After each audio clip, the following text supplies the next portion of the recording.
오늘은 우리가 영원히 정죄받지 않는다라는 주님의 축복, 주님께서 우리에게 주신 특권에 대해서 같이 살펴보고 싶습니다. 우리가 죄를 짓거나 실수를 해서 어떤 피해를 입혔을 경우에 그 일이 내가 지었던 죄, 내가 했던 실수에 대한 책임의 수준을 넘어서서 너는 죄인이다, 너는 실패자다 하는 우리의 정체성, 존재감 자체에 대해서 공격을 당하는 일이 많습니다. 특별히 우리 스스로가 그렇게 스스로를 정죄하곤 하죠. 어떻게 그런 일을 내가 할 수 있어? 그리고 우리 앞에 있는 피해를 보고 안타깝게도 해결할 수 있는 방법이나 되돌이킬 수 있는 방법이 없기 때문에 이걸 어떻게 감당한단 말인가? 우리 한계 때문에 너무도 쉽게 이거에 대한 자책과 그리고 내가 그런 일을 했어라는 이 일에서 쉽게 빠져나올 수가 없는 것을 보게 됩니다. 죄를 지은 것과 실수를 한 것에 대한 책임을 져야 한다면 그게 사회법 안에서 무언가를 해야 한다면 당연히 할 수 있는 만큼 해야겠지만 그러나 우리 자체에 대해서 우리 존재 자체에 대해서 낙인을 찍듯이 너는 그런 일을 한 사람이잖아. 너는 그렇기 때문에 다른 것들도 누릴 수 있는 자격이 없어. 그렇게 웃을 자격도 없어. 이렇게 한다면 그것은 정말 커다란 실수이지 않을까 싶습니다. 근데 그럼에도 불구하고 이것을 행동으로 우리가 어떤 일을 변화시켜서 해보려고 한다면 우리가 세상에서 느낄 수 있는 느낌은 좌절감밖에 없습니다. 노력해서 될 수 있는 부분이 아니기 때문에 그렇습니다. 그러면 어떻게 해야 하는가? 말씀은 여기에 대해서 이렇게 이야기하고 있습니다. 다시는 정죄함이 없다. 또 예수님을 믿어 하나님의 자녀가 된 사람에게 정죄가 없고 징계가 있다.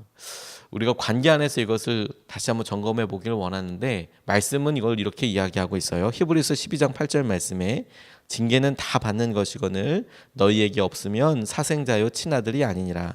계시록의 말씀에도 물은 내가 사랑하는 자를 책망하여 징계하노니 그러므로 내가 열심을 내라 회개하라. 믿는 사람들에게 우리의 했던 행동들과 우리가 실수라든지 우리가 보였던 모든 일들에 대한 하나님의 개입하심이 있지만 이것은 절대로 정죄하기 위해서 너는 그런 사람이다. 너는 벗어날 수 없어. 절대로 그럴 수 없어. 이런 느낌이 아니라 판단이 아니라 우리가 한 행동들을 더 선하고 옳은 방법으로 바꾸기 위한 하나님의 개입하심이 있더라. 이걸 성경 말씀은 징계라고 이렇게 부르고 계십니다. 그렇게 우리가 믿을 수 있는 이유, 약속으로 우리가 취할 수 있는 이유는 하나님과의 관계 때문에 그렇습니다. 우리가 이 관계를 누리기 원하는데요. 하나님의 관계를 신뢰하면서 1절 말씀을 보면 그러므로 이제 그리스도 예수 안에 있는 자에게는 결코 정죄함이 없나니 세번역 성경으로도 그러므로 그리스도 예수 안에 있는 사람들은 정죄를 받지 않습니다. 라고 이렇게 이야기하고 있습니다. 주님을 믿는 사람들에게 정죄함이 없고 그리고 징계만 있다는 말의 의미는 우리가 하나님의 자녀가 되었고 이 관계가 절대 결단코 깨질 수 없다라는 전제하에서만 이해될 수 있습니다. 우리가 어떤 일을 해도 너와 나 사이는 절대로 변하지 않는다. 이게 과연 그냥 이론적으로만이 그런 게 아니라 하나님께서 이스라엘이라는 한 민족을 통해서 역사적으로 증명해 내신 그러니까 본인의 사랑에 대하여 관계에 대해서 증명해 내신 그 증거를 통해서도 알 수 있습니다. 이스라엘 민족들이 별의별 희한한 잘못과 심지어 우상 숭배와 패역한 일을 했어도 하나님께서 역사적으로 단 한 번도 그들을 징계는 하셨지만 버리시진 않으시고 끝까지 그들을 지켜주셨던 것을 계속해서 이스라엘의 역사를 통해서 보여주시는 이유가 버리지 않는다.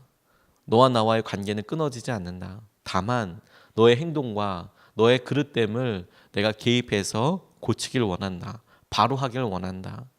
끊어지지 않는 관계를 기반으로 해서 그의 생각과 마음과 행동과 행실을 하나님께서 원하시는 방법과 선한 의지대로 바꾸려고 하는 것이 징계라는 것이죠. 그러나 다른 민족들과 하나님 앞에 선하지 못했던 사람들은 하나님께서 과감하게 그를 버리셨습니다. 정죄해 버리셨습니다. 그냥 역사적으로 없애 버리신 것이죠. 우리의 존재는 신분은 예수님으로 인하여서 하나님의 계획에 의해 완전히 새롭게 되었습니다. 마치 우리가 결혼을 해서 하루아침에 전혀 새로운 사람이 되었듯이 전혀 새로운 존재가 되었듯이 우리의 마음속에 예수님을 믿고 하나님을 따르기로 하고 우리가 그분에게 우리의 고백을 드린 그날에 성령님 우리 안에 계시고 우리가 말씀에 의해서 하나님의 백성과 자녀가 되었다라는 것은 그냥 머리로만 있었던 사건이 아니라 하나님께는 오랫동안 기다려 오셔서 마침내 이루어지게 된 진실이 되었던 것이죠. 그러니 우리가 여전히 연약해서 우리의 삶에 계속 떠오르는 생각과 어려움을 마주하게 될 때 넌 그래, 넌 이렇게 불행해도 당연해, 기대할 수 없어, 바랄 수 없잖아 라고 하는 것은 하나님의 뜻이 아니라는 것이죠. 오히려 하나님께서 주시는 은혜를 붙잡고 나아가는 것, 하나님과의 친밀한 관계를 붙잡고 의지하는 것, 이게 주님께서 정말로 원하시는 것이라고 생각하게 되었습니다. 부부 사이에도 뭔가 실수가 있고 잘못이 있을 때 둘이 화를 내는 이유는 그래도 어떻게 좀 해보려고, 좋게 해보려고, 관계를 마련해 보려고 그렇게 이야기하는 건 아니겠습니까? 그런데 그렇게 이야기하다가 돌이킬 수 없는 말, 실수, 아픔을 실수이건 혹은 다분히 의도적인 것이든 앞으로 내어놓을 때가 있어요. 표현할 때가 있어요. 많이 아프죠. 그런데 그럴 때라고 하더라도 부부라는 하나님께서 맺어주신 관계를 유지하기 위해서 내가 이 관계를 얼마나 성실하게, 그리고 주님께서 이것을 만나게 하셔서라는 것을 내가 바라보는 것을 통해서 하나님께서 그 가운데 우리를 주시는 은혜들을 다시 깨닫게 되죠. 그러니까 그 관계를 내가 어떻게 볼 것인가. 부모 자녀 사이에도요, 하나님께서 주시는 은혜 가운데 이 아이가 내 아이니까 결단코 버릴 수 없으니까, 그래서 주는 회복이 있다는 것을 알게 되었습니다. 한 아버지가 관계가 어려워서 고민하는 청년을 만난 적이 있었는데요. 청년이 참 공부도 열심히 하고 사회적으로 봤을 때는 참 좋은 친구인데 믿음 생활을 제대로 해보려고 하니까 본인 안에 있던 조그마한 연약함이라고 보였던 것이 점점점 크게 보이는 겁니다. 그게 뭐냐면 아버지와의 관계였습니다. 결코 작은 일은 아니었죠.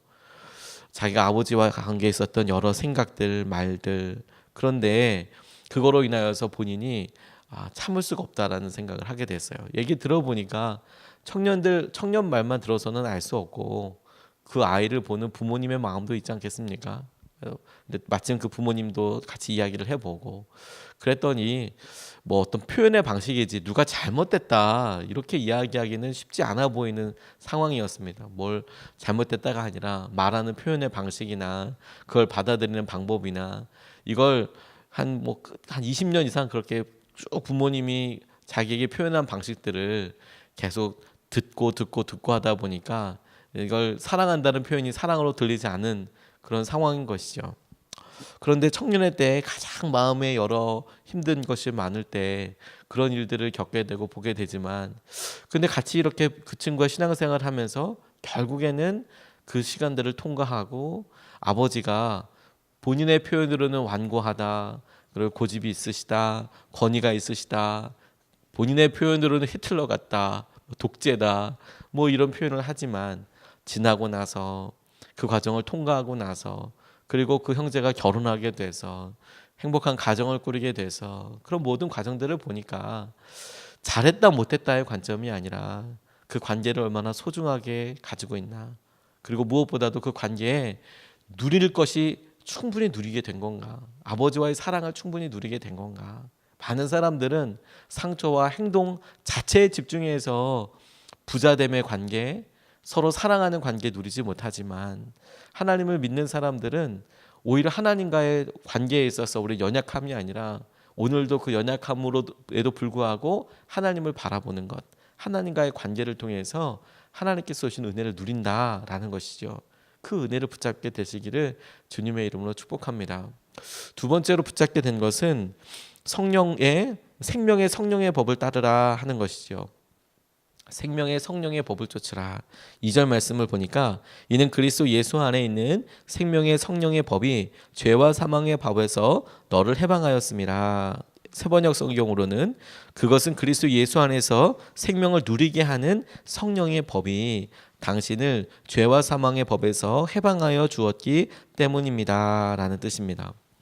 이렇게 하나님께서 우리에게 말씀하실 때 관계 가운데 자유함을 누릴 수 있는 것이 무엇이냐면 생명의 성령의 법이 우리에게 있어서 그 생명의 성령의 법이 우리를 죄에서 죽음의 법에서 해방하였다, 자유케 하였다, 구원하였다. 그게 우리 가운데 이루어진 말씀이기 때문입니다 라고 이야기하고 계시는 것이죠. 우리를 살리신 법이 예수님의 희생과 생명을 통해서 얻게 되어진 것입니다. 주님은 아버지께로 돌아가심으로 성령님이 오셨는데 그 성령님이 우리를 인도하고 계시는 것이죠. 우리가 주님과의 관계를 신뢰할 때 이게 우리 삶이 이렇게 이해될 수 있겠다고 깨달아졌어요. 만약에 어떤 일을 할 때 우리 혼자서 그 일을 오롯이 했다면 그 일에 대해서 우리가 책임을 져야 하겠죠. 그런데 만약에 우리의 부모님이나 혹은 우리의 책임자와 함께 그 일을 다 알고 하게 됐다면 그 일에 대한 책임과 그 일에 대한 인도를 우리가 하는 것이 아니라 우리와 함께 하고 있는 우리의 부모님과 또 우리의 책임자들이 책임도 같이 지고 함께 가는 것도 같이 하게 되겠다라는 생각을 하게 됐어요. 제가 만약에 저희 자녀들과 어디를 가게 된다면 심지어 제가 같이 가는 길이라면 재정뿐만 아니라 모든 것들을 아버지인 제가 책임을 지겠죠. 같이 갔다가 잠깐 떨어져 있는 사이에 어떤 실수를 했어도 잘못을 했다 하더라도 부모인 제가 책임을 지겠지요. 그건 변함이 없는 걸 겁니다. 하나님께서 우리에게 주신 관계를 붙잡는다면 하나님께서 주신 은혜가 무엇이냐면 너의 삶에 대해서 하나님께서 책임지겠다, 붙잡아 주시겠다라는 것입니다. 이것에 대해서 우리 스스로가 적극적으로 믿음을 사용해서 하나님께서 주신 은혜를 우리가 누려야 될 필요가 있겠다는 생각을 하게 됐어요. 끊임없이 죽어가는 혹은 망하는 것에 대한 습관이 아니라 생명의 성령의 법이 우리를 인도하시는 대로 우리를 이끌어 가시는 주님 앞에 의지할 필요가 우리의 말에서 우리의 행동에서 필요하겠다라는 것이죠.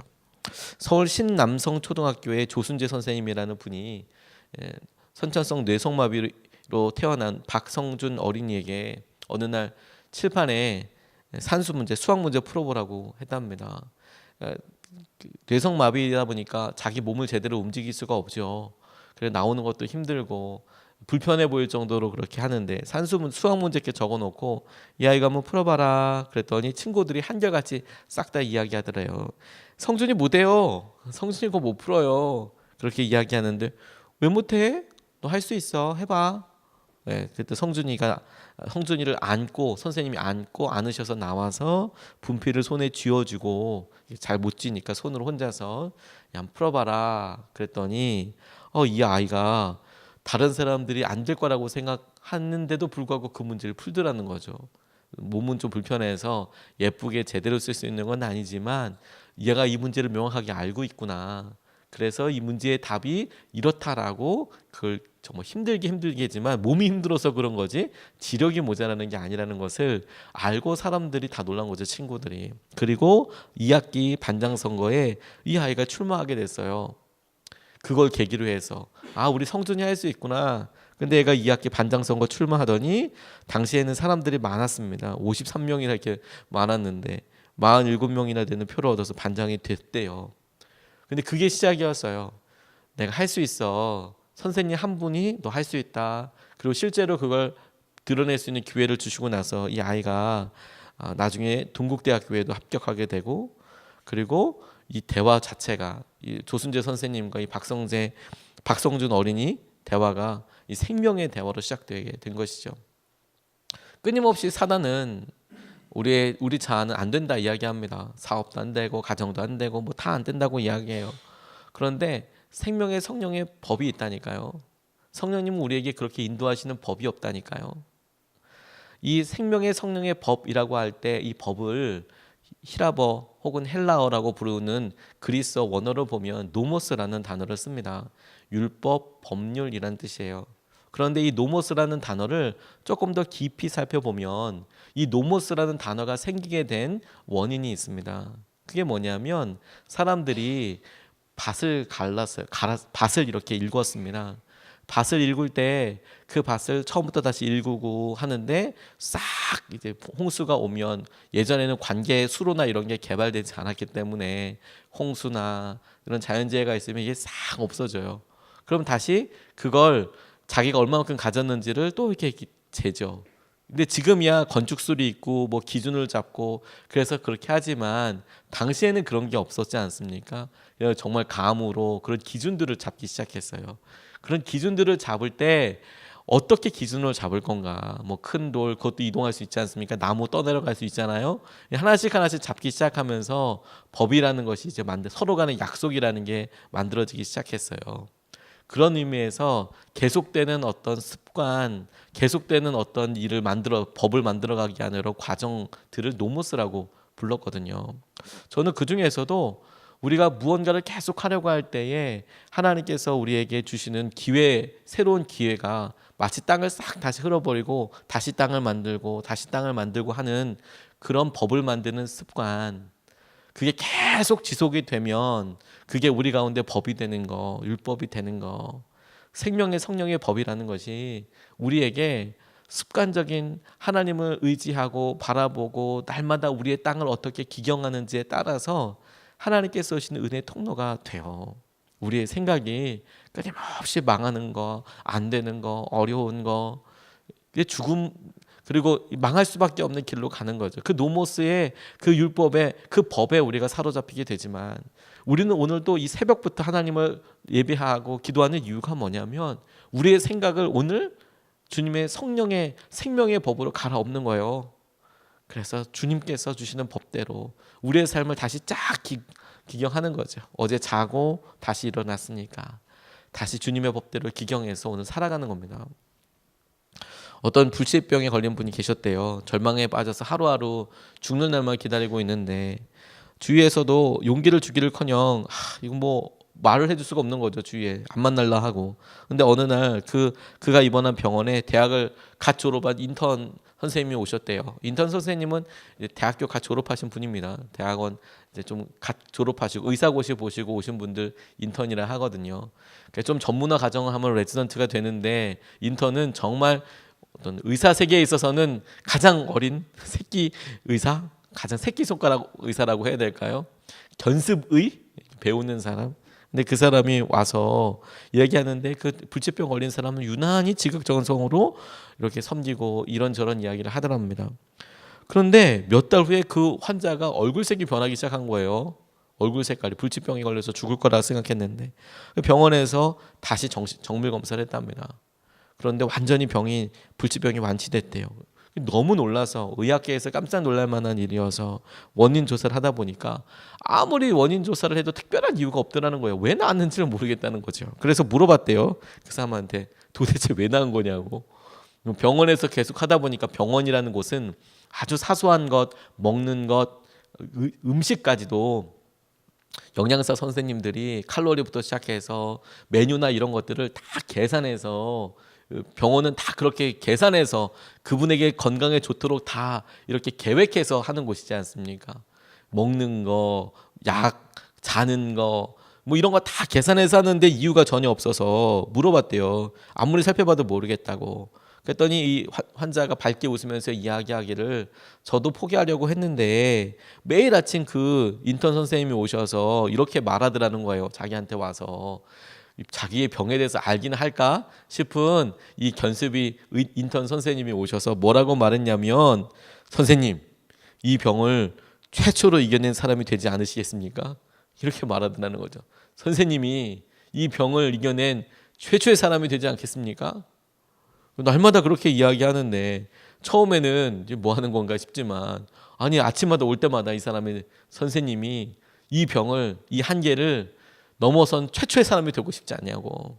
저는 성령님께서 우리에게 진짜 그 말 하고 싶어 하실 것 같아요. 우리가 안 된다, 어렵다, 하나님 이거 해결되지 않는다, 우리의 건강도 우리의 자녀도. 근데 성령님 우리에게 끊임없이 말씀하시죠. 네가 이 일에 이것을 기쁨으로 넘어서게 되는 첫 번째 사람이 되고 싶지 않냐. 네가 첫 번째 사람이 되고 싶지 않냐. 저는 정말 주님께 아멘 주님 제가 정말 그렇게 되고 싶습니다. 하나님께서 하시는 은혜를 우리가 그렇게 누리고 싶습니다. 이게 우리의 생각을 주님 앞에 드리고 어제까지 가라져 있던 우리 땅을 다시 한번 갈아엎고 주님의 법대로 기경하고 주님의 법대로 다시 갈아서 그걸 우리의 법으로 삼고 노모스로 삼고 하나님께서 행하신 은혜를 누리게 되게 하시는 하나님의 계획이라고 믿습니다. 오늘 두 가지 말씀을 같이 나눴습니다. 첫 번째로 주님께서 우리에게 하나님과의 관계에 대해서 신뢰하라고 말씀하고 계세요. 깨어질 관계가 아니다. 하나님 관계를 의지합니다. 내가 연약하고 부족하지만 하나님과의 관계를 붙잡게 하여 주십시오. 두 번째, 하나님께서 생명의 성령의 법으로 우리를 이끌어가고 계시니 하나님 우리의 생각과 마음을 다시 다 엎어서 살리시는 당신의 일에, 생명이시고 성령으로 인도하시는 당신의 일에 우리가 쓰임받게 하시고 그렇게 나아가게 하여 주십시오. 붙잡고 두 번 나눠서 같이 기도하겠습니다.